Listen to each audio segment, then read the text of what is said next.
We're so vain. This episode may be about you.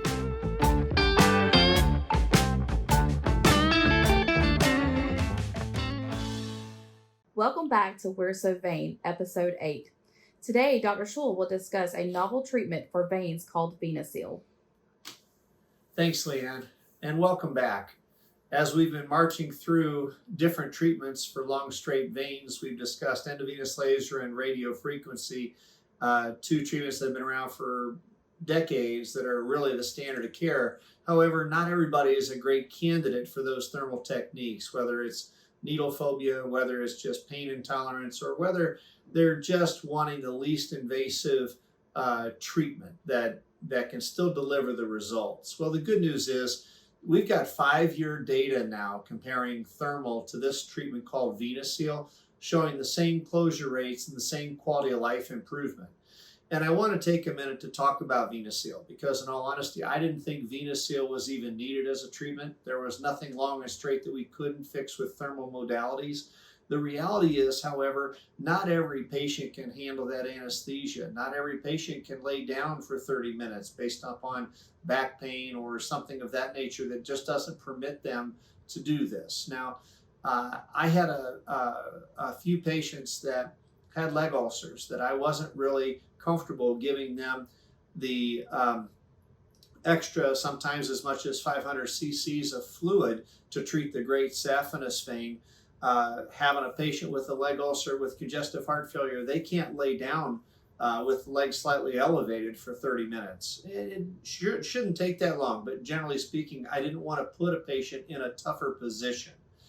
Those are the types of patients that I started using VenaSeal, and I really have become a fan of VenaSeal from the standpoint of the patient experience and the fact that it's probably the single most impactful treatment that I provide to somebody with symptomatic varicosities.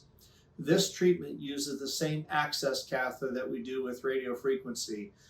And again, the vessels that are eligible are the great saphenous vein that runs along the inseam, the anterior accessory that sits on the anterior thigh, or the small saphenous that sits behind the knee. And when you think about this treatment, it's a single stick, it's a single catheter, and this is an example just of the kit. But this little gun right there is the glue and a plastic catheter. Once this catheter is placed at the position on top, we leave little drops of adhesive as we slowly march down the leg. So comparing this to thermal, where we do all of the local anesthesia, all bruises go away from the local anesthesia. But if you can avoid those pokes, the pressure, and the bruises and the recovery from thermal, which you can with VenaSeal, I'm finding this to be an incredibly safe treatment, probably the safest treatment that I have, and an incredibly satisfying treatment for patients.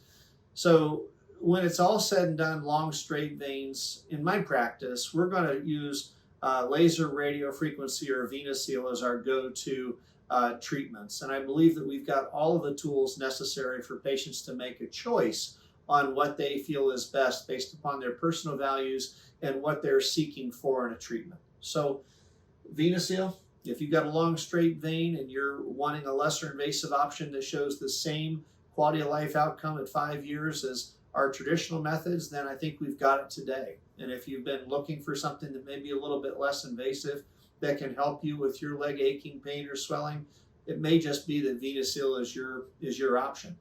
Listen, we're going to be bringing more educational videos forward as we start talking about how we manage ropey veins and small veins. So thank you for your attention and stay tuned. Bye-bye now.